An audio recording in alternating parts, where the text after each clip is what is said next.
Salut à tous et bienvenue sur Crypto LFDM. Aujourd'hui, on part à la découverte de la DeFi Cosmos Hub pour cet épisode 2. À tout de suite. Alors aujourd'hui, on va parler de la DeFi sur le Cosmos Hub, mais on va quand même résumer en quelques secondes qu'est-ce que Cosmos. Cosmos, c'est une crypto qui est actuellement au market cap à 15 $, qui est classée 21e, donc ça va varier en fonction de son cours. C'est une crypto qui a été créée en 2016, mais qui a été bien pensée bien avant. Et elle a la particularité de créer des blockchains interopérables. C'est-à-dire que vous allez pouvoir prendre des modules qu'on retrouve sur le Cosmos SDK et que vous allez pouvoir utiliser sur votre propre blockchain à partir de Cosmos. On prend un exemple tout simple, vous avez la volonté de créer une blockchain mais vous n'avez pas envie de tout coder, eh bien vous passez sur le Cosmos Hub, vous allez sur le Cosmos SDK et vous allez chercher les modules qui vous intéressent, vous allez les ajouter sur votre blockchain et ensuite vous pourrez tout simplement avoir une blockchain qui est déjà faite. Et l'avantage aussi, c'est que maintenant, dans peu de temps, vous aurez aussi la possibilité d'utiliser les validateurs de Cosmos pour valider les transactions sur votre propre blockchain. Donc cette vidéo va vraiment t'initier à la DeFi du Cosmos Hub. Le but, c'est que par la suite, sur les autres vidéos, tu ne sois pas perdu. Donc là, on va y aller doucement, on va commencer déjà par les outils de base et par la suite, on ira de plus en plus vite donc sur d'autres vidéos. Donc le premier wallet que tu vas devoir télécharger, qui te sera indispensable et que tu vas installer sur ton navigateur, c'est le wallet Keplr. Keplr, ça va te permettre d'utiliser toutes les blockchains du Cosmos Hub. Alors Keplr, c'est un wallet qui s'installe sur ton navigateur en plugin, exactement comme MetaMask. Une fois que tu l'as installé, tu n'auras plus qu'à créer ton compte. Pour ça, tu vas juste ici sur Create New Account. Ici, tu vas avoir 12 mots qui vont t'être donnés, ou 24 mots, suivant le niveau de sécurité que tu souhaites. 12 mots suffisent largement. Tu fais attention à bien noter les mots sur un bout de papier, à l'abri des regards. Tu fais vraiment attention car ces mots représentent ta clé privée. Donc, avec ces mots, on peut récupérer tes fonds. Donc, tu fais attention à bien cacher ça. Une fois que c'est fait, tu fais Next. Ici, on va te redemander de mettre tes mots. Donc, tu les remets dans l'ordre. Voilà, une fois fait, tu devrais voir apparaître ton wallet Keplr en haut à droite. Si ce n'est pas le cas, tu vas tout simplement sur l'extension, juste là où il y a le petit puzzle, et tu épingles ton wallet Keplr afin de le voir sur ta barre. Donc là, normalement, tu devrais voir ton adresse, tu devrais voir le montant d'atomes. Logiquement, tu n'en as pas, c'est logique, c'est au début. Maintenant, tu l'auras compris, il te faut acheter des atomes et ensuite les envoyer sur ta wallet Keplr à l'adresse juste ici. Donc évidemment, pas mon adresse, ton adresse à toi.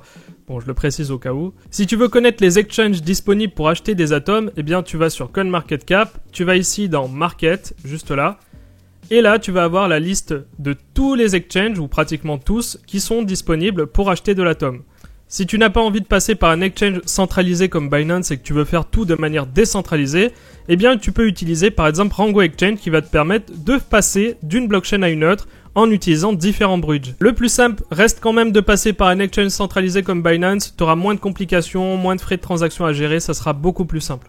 Donc au bout de quelques secondes, tu devrais voir apparaître tes atomes sur ton wallet Keplr. Maintenant, si tu souhaites stacker directement tes atomes sur Keplr, c'est tout à fait possible et c'est d'ailleurs beaucoup plus simple que de passer par différentes exchanges, etc.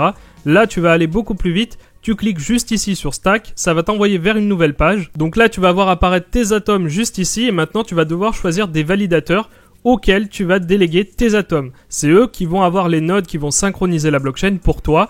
Mais à aucun moment, ils n'ont le contrôle de tes atomes. C'est-à-dire qu'à tout moment, tu peux retirer tes atomes avec un délai d'inbounding, c'est un délai de carence, on va dire, durant lequel tu ne pourras pas toucher de reward et tu devras attendre la fin de ce délai pour récupérer tes atomes. Concernant maintenant le choix des validateurs, j'ai pris pour ma part SG1 car ils prennent à peine 1% de commission. Ils offrent 18,73% d'APR. Et en plus de ça, c'est un validateur qui est assez connu. Le seul inconvénient à la limite, c'est que c'est un validateur qui offre peu d'airdrop. Il y a une chose aussi à prendre en compte, c'est qu'en fonction du validateur que vous allez choisir, vous allez avoir des éligibilités ou non à certains airdrops. Donc pour moi, j'ai préféré quand même des commissions basses et des APR hauts. Donc là, vous en avez plusieurs, vous pouvez même les classifier en fonction des commissions qu'ils prennent. N'allez pas forcément sur les validateurs les plus bas en commission. Car ça peut être aussi des validateurs qui ne sont pas stables. Il faut bien vérifier qu'ils existent déjà depuis longtemps. Pour une raison très simple, c'est que s'ils ne se rémunèrent pas, ça veut dire qu'ils payent de leur poche les infrastructures. Donc avoir la qualité des infrastructures derrière. Donc minimum à la limite c'est 1% et surtout qui fait partie au minimum du top 20, pour ma part en tout cas. Maintenant que tu as choisi ton validateur, tu vas sélectionner Manage juste ici. Hop. Ensuite tu vas cliquer sur Delegate et tu vas bien lire ce qu'il y a marqué ici. C'est quoi? C'est tout simplement le délai d'unbundling. C'est quelque chose que tu vas retrouver souvent sur le Cosmos Hub, sur beaucoup de blockchains du Cosmos Hub. C'est quelque chose qui va t'empêcher de sortir comme tu veux du stacking. C'est très simple à comprendre. Imaginons que tu laisses ton stacking courir pendant X temps. À partir du moment où tu vas vouloir sortir, tu auras un délai d'unbundling, c'est-à-dire un délai pendant lequel tu ne toucheras pas de reward et tu n'auras pas accès à tes fonds. Il faudra attendre la fin de ce délai pour pouvoir récupérer tes fonds. Par exemple, je veux sortir, je sais pas, à la fin du mois, là, je souhaite sortir mon stacking, donc je vais devoir cliquer sur... Donc là, tu vas choisir le montant que tu souhaites déléguer, donc nous, on va mettre par exemple 80$. Et le plus important, c'est qu'il faut toujours que tu gardes de quoi payer les frais de transaction. C'est super important. Sur certaines blockchains, les frais de transaction sont gratuits, mais sur Atom, par exemple, tu auras toujours un minimum à payer. Donc, garde toujours un petit peu d'Atom sur ton wallet pour payer les frais de transaction. C'est super important. Donc là, par exemple, on va mettre 5,40. Voilà. Donc là, on sait qu'il nous restera 0,09 Atom. Ensuite, tu cliques sur Delegate. Là, tu choisis la rapidité de la transaction en fonction des frais que tu vas mettre. Sincèrement, je te conseille de rester en low. C'est suffisamment rapide comme ça. High, c'est vraiment si la blockchain est saturée, mais ça arrive très rarement. Low, ça suffit largement. Donc, tu fais Approve ensuite. Donc, voilà, quelques secondes après, et vraiment, je ne triche pas, vraiment quelques secondes après, eh bien, tu vois apparaître ici Total Balance, plus ici Total Stacked, et tu vois que maintenant, j'ai 15,58 atomes qui sont stackés. Tu verras apparaître maintenant tes rewards, juste ici, dans Claim Reward, juste là. Tous les jours, tu verras apparaître, et tu pourras tous les jours claim tes rewards si tu le souhaites. Mais je te donnerai une technique juste après qui va être beaucoup plus efficace pour claim tes rewards, et qui va te permettre en plus de profiter de plus forts APR. On verra ça juste après. Là, je te montre maintenant comment undelegate, comment retirer tes atomes du stacking. C'est très simple, tu vas voir. Tu vas tout simplement sur Manage, juste là, et tu vas cliquer sur Undelegate. Tu peux voir ici aussi que tu as la possibilité de redéléguer à un autre validateur si tu le souhaites. Donc là, tu vas sur Undelegate. Tu vas sélectionner le montant. Donc par exemple, je souhaite récupérer les 5 atomes que j'avais stackés. Je mets le montant et là, je clique sur Undelegate. Et tu peux voir qu'à partir de maintenant, à partir du moment où je undelegate, eh bien là, je dois attendre 21 jours pendant lesquels je ne toucherai pas de reward. Tu peux voir, regarde, no stacking reward, juste ici. Maintenant, on va aller sur un Yield Optimizer qui va nous permettre d'optimiser au maximum nos rewards pour avoir un maximum de rewards chaque jour. Le but, c'est quoi? C'est que ce système va te permettre de réinvestir tous les jours tes rewards automatiquement sans que tu n'aies absolument rien à faire. Ce site, c'est Yelmos et il va te permettre de le faire tout simplement en 3 clics. Pour ça, tu sélectionnes tout simplement la blockchain qui t'intéresse. Pour nous, c'est Atom, juste ici. Tu peux voir que nos estimations en APY, les APY, je rappelle que c'est les intérêts composés, c'est 23%. La première chose que tu vas devoir faire, c'est connecter ta wallet Keplr, juste ici. Donc là, tu vas sur Connect Wallet, juste en haut, là, hop. Là, tu acceptes les règles, donc tu les lis si tu le souhaites. En gros, il t'explique que si jamais il y a un risque, c'est pour ta pomme. Mais c'est un peu pareil dans tout la DeFi en général, quand il y a un problème, c'est toujours pour ta pomme. Il n'y a pas de possibilité de recours en général. C'est malheureux, mais ça fait partie de la décentralisation. Donc tu fais Accept juste ici. Là, tu sélectionnes bien, le réseau qui t'intéresse. Donc pour nous, c'est Atom.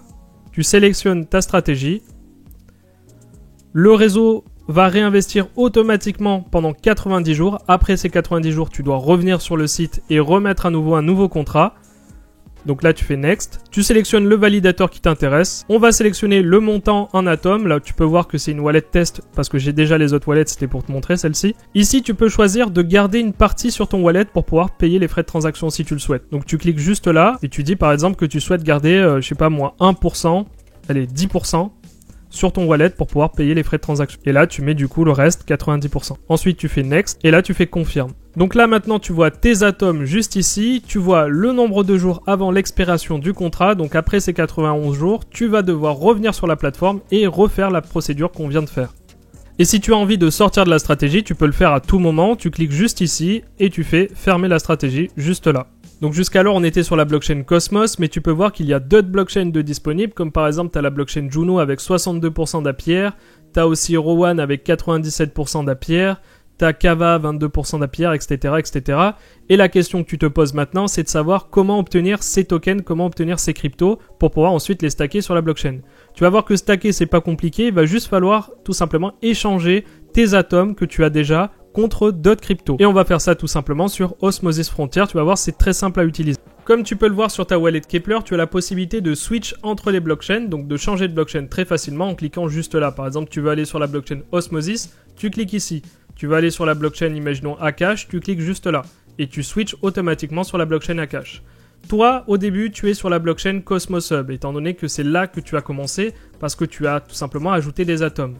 Maintenant, ce que tu vas devoir faire, c'est aller sur frontierosmosis.zone. Je te mettrai évidemment le lien en description. Ça va te permettre en fait d'échanger tes atomes contre n'importe quelle crypto du Cosmos Hub afin de profiter d'APR sur différentes blockchains et de pouvoir les stacker facilement sur Keplr. Par exemple, nous, on va passer des atomes contre, imaginons, des Juno. Donc là, on va pouvoir profiter des APR de Juno qui sont à peu près à 60% et on aura juste ici à stacker nos atomes. On va maintenant dans Assets. Ici, on va aller chercher Atom, juste là, et on va cliquer sur Deposit. On va utiliser l'IBC Transfer en transférant des atomes de la blockchain Atom vers la blockchain Osmosis. Tu mets tout simplement le montant que tu souhaites transférer, donc là on met 0,08. N'oublions jamais de garder le minimum pour les frais de transaction. On fait ensuite Deposit. Donc voilà, après quelques secondes, tu vois apparaître normalement tes atomes qui deviennent des tokens de la blockchain Osmosis, car la blockchain native c'est forcément la blockchain Cosmos. Donc là tu les vois en tant que tokens. Et à partir de là, tu vas pouvoir les échanger contre des Juno par exemple. Donc maintenant, tu vas dans Swap. Ensuite, tu mets le montant d'atomes. Tu mets ici Juno. Donc tu sélectionnes le montant d'atomes et tu regardes combien il te donne en Juno. Tu vérifies bien que ça soit à peu près le même montant en dollars. Donc ensuite, tu fais Swap. Et tu vas maintenant transférer tes Juno de la blockchain Osmosis à la blockchain Juno. Pour ça, tu cliques sur Withdraw juste là. On va te demander d'approuver une connexion. Tu fais Approve. Là, tu vas mettre le montant de Juno, donc tu mets 0,22 par exemple. Donc moi, c'était le montant là en Juno, hein. C'était juste pour l'exemple que je vous montre ça. Hein. Donc ensuite, tu fais Withdraw. Maintenant, sur Keplr, tu switches et tu vas directement sur la blockchain Juno, donc elle est juste ici. Et là, normalement, tu vois apparaître tes Juno juste là. Maintenant, tu n'as plus qu'à aller sur Stack, ça va te rediriger vers Keplr. Et là, tu fais exactement la même procédure que pour Cosmos qu'on a vu au tout début. La seule chose qui va changer sur la blockchain Juno, c'est qu'au lieu que le délai d'inbounding soit de 21 jours, il est de 28 jours.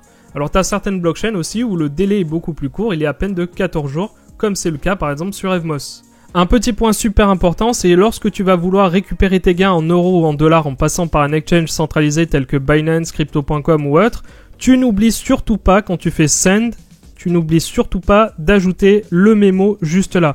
Car si tu oublies d'ajouter le mémo en plus de l'adresse de réception de l'exchange, tu risques de perdre tes fonds. Donc c'est un point super important, tu n'oublies surtout pas le mémo. Donc voilà, c'était une introduction au Cosmos Hub. C'était un peu long, mais en même temps, il fallait que tout le monde ait les bases pour pouvoir continuer sur d'autres vidéos sur le Cosmos Hub et sur le yield, sur les airdrops, etc.